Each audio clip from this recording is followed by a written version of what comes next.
Hello there and welcome back to my channel. If you are new here, my name is Michelle Emerson and I'm a 4th grade teacher in Maryland. Welcome to my kitchen for the 3rd time. I previously made a video where I shared 5 healthy lunch ideas for teachers and 5 healthy breakfast ideas for teachers. So today we are continuing the trend and I'm going to share 5 healthy dinner ideas for teachers.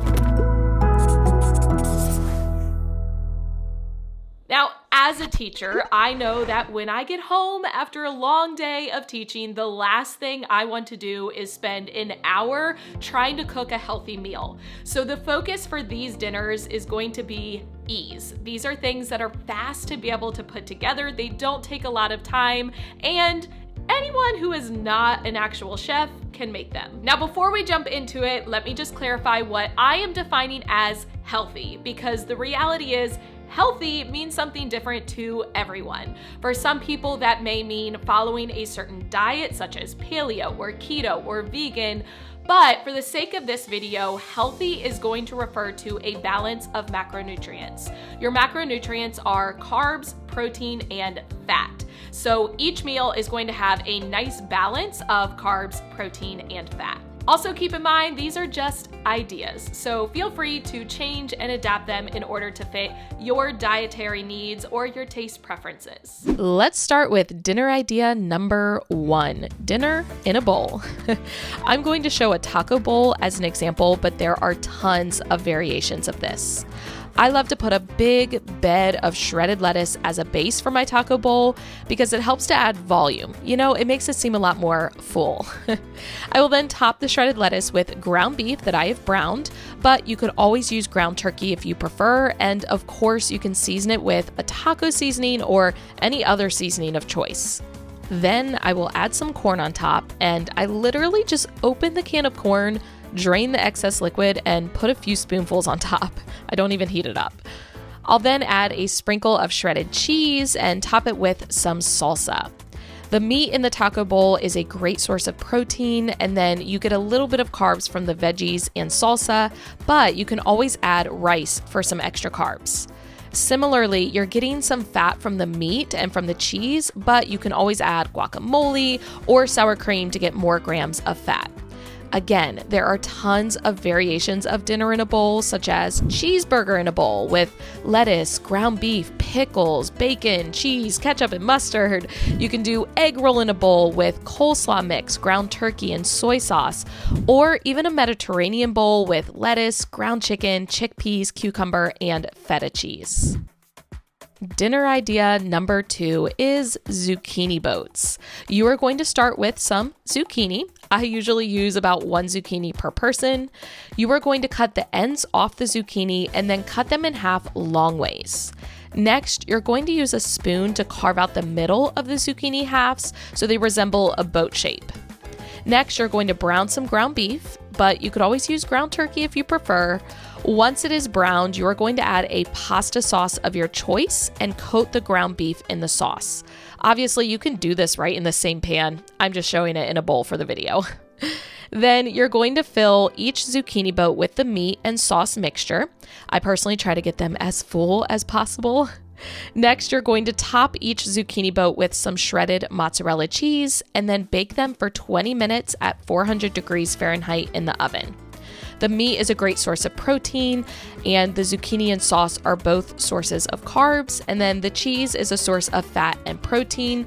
Of course, you could always add a side of choice in order to get some extra protein, carbs, or fat, depending on your goals.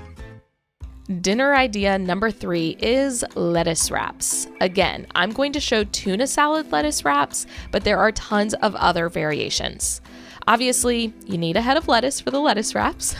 Try to carefully peel off the layers of lettuce so that you can use them almost like a tortilla. Then you will prepare the tuna salad in a separate bowl. I use chunk-like tuna in water and mix it with a little relish and some mustard. But keep in mind, you can mix your tuna salad however you prefer it. Then you just add the tuna salad to the lettuce cups and either roll them up or eat them like a taco. The tuna has tons of protein, and then you could add a side of veggies for some carbs. Now, since tuna is low in fat, you could add in some mayonnaise to your tuna salad or have some nuts on the side. Again, there are tons of variations of lettuce wraps, such as chicken salad lettuce wraps instead of tuna salad, or cheeseburger lettuce wraps, or even a mock P.F. Chang's chicken lettuce wraps. Y'all know what I'm talking about. They're delicious. You can use like ground chicken, water chestnuts, onion, hoisin sauce, soy sauce, and rice wine vinegar. There's tons of recipes online. Dinner idea number 4 is something I call Vrps. VRPS, which stands for veggies, rice, protein, and sauce. Just to clarify, this is different than a stir fry because a stir fry involves frying the food in oil, which you don't need to do for this. Plus, there are some other variations that aren't stir fry like. You'll see what I mean in a second. Now, I'm going to show you a sweet and sour chicken Vrps as an example. So you're going to start by cooking the chicken. I personally cook mine in my Ninja Foodie because it's super fast, but you can cook it any way you prefer. After the chicken is done cooking, you're going to add your sauce. For example, you can add a sweet and sour sauce. Again, you can do this in the pan or the pot where you cooked your chicken just to make it easier. Then you're going to cook your rice, which I use instant rice because it's easy, and you're going to put your rice in the bowl first. Next, you're going to add your veggies. I love using this Asian medley because it steams right in the bag, so I just have to microwave it for 5 minutes. Then you will add your chicken on top and you're done. Again, some other variations of this include broccoli, rice, chicken, and cheese Vrps, and a broccoli, rice, beef, and soy sauce Vrps. Finally, dinner idea number 5 is chili. Now, this idea obviously takes longer to make initially, but you can make chili on a Sunday night and then have it for dinners or even lunches throughout the week. Plus, chili freezes really well. I personally prepare my chili in my Ninja Foodie, so I just mix all the ingredients in the pot. I start with a 30-ounce can of tomato sauce and then add in 30 ounces or 2 cans of petite diced tomatoes, which are both sources of carbs.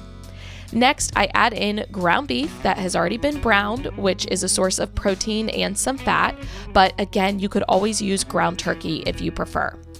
I then add in a can of corn, 2 cans of black beans, and 2 cans of light red kidney beans, which are sources of carbs and protein, but again, you can use different beans or different vegetables if you prefer. Next, I add in diced onion and a diced red pepper, yellow pepper, and a green pepper, which you can always buy these pre-diced to save time. Finally, I add in a chili seasoning packet, but you can season it yourself with spices of your choice if that's what you prefer. I will slow cook the chili on high for 4 hours and it is ready to go. If you wanted to add in some more grams of fat, you can always top your chili with some cheese or sour cream, or both. I don't judge. Now remember, you can always modify the serving sizes or individual ingredients to fit your dietary preferences or your family's needs. You can also make some extra servings of any of these meals and then have them for lunch the next day or dinner the next night to save yourself time. These are just ideas to give you some inspiration, so feel free to customize them to make them fit your needs. That is it. Those are my 5 healthy dinner ideas for teachers. I really hope that you enjoyed this video, and if you did, please give it a thumbs up.